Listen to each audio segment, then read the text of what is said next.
ये मेरे ट्रिप का सेकंड पार्ट है, जो कि बताना अब हम बताना नहा धो के सुबह हो गए हैं, तो हम लोग जल्दी है माता जी के दर्शन के लिए। तो हम लोग निकल गए हैं माता जी के दर्शन के लिए।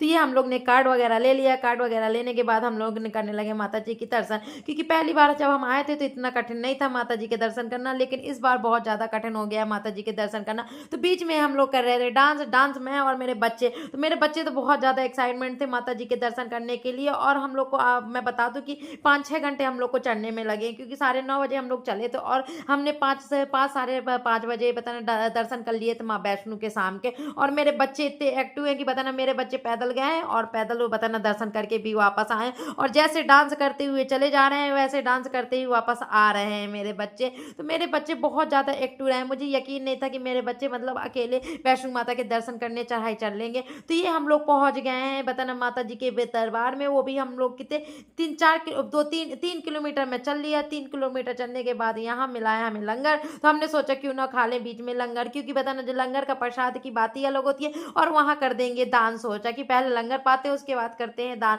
तो दान आन करने के बाद हम लोग ने शुरू कर दिया लंगर। तो लंगर में हमें मिले थे बढ़िया दाल चावल सब्जी, जो कि बहुत टेस्टी था। घर में चाहे जितना अच्छा टेस्टी खाना बनाओ, लेकिन लंगर खाने का मजा ही कुछ और था। और लंगर अंगर खा के हम लोग फिर निकल लिए हैं। अभी तो बहुत ज्यादा हम लोग एक्साइटमेंट थे माता जी के दर्शन के लिए, और थकान बिल्कुल भी नहीं लग रही थी। लेकिन लास्ट में जाते जाते थकान हम लोग की बढ़ती चली गई है, क्योंकि आप लोग समझते हो कि 2 बच्चों को साथ लेके चलना कितना एक बताना कितना रिक्सी होता है, कितना मतलब पेनफुली होता है। लेकिन ऐसा बताना मुझे भी लगा और मेरे हस्बैंड को, लेकिन ऐसा कुछ नहीं था। मेरे बच्चे वो वापस आए भी तो पैदल आए और गए भी तो पैदल। मुझे तो माता जी के दर्शन करके बहुत अच्छा लगा। और बीच में ही फोन वोन सब जमा हो गए थे, तो मैं वीडियो शूट नहीं कर पाई थी। जब मुझे मेरा फोन मिल गया तो मैंने फिर वो बताना नाइट हो गई, नाइट का बताना 7 बज गया, तो मैंने वीडियो वगैरह तो बहुत शूट की थी। तो देखिए माता जी का भवन कितना प्यारा और कितना सुंदर लग रहा है। मुझे तो बहुत अच्छा लग रहा था। और मैं काल भैरव के जी के दर्शन करने जा रही थी, तो वहां मतलब इतना ज्यादा थक गई थी काल बताना भैरव के दर्शन करने के चढ़ाई चढ़ने में कि कुछ कहने को नहीं। ये आ गया था काल भैरव जी का मंदिर, तो वहां पर काल भैरव जी के दर्शन किए।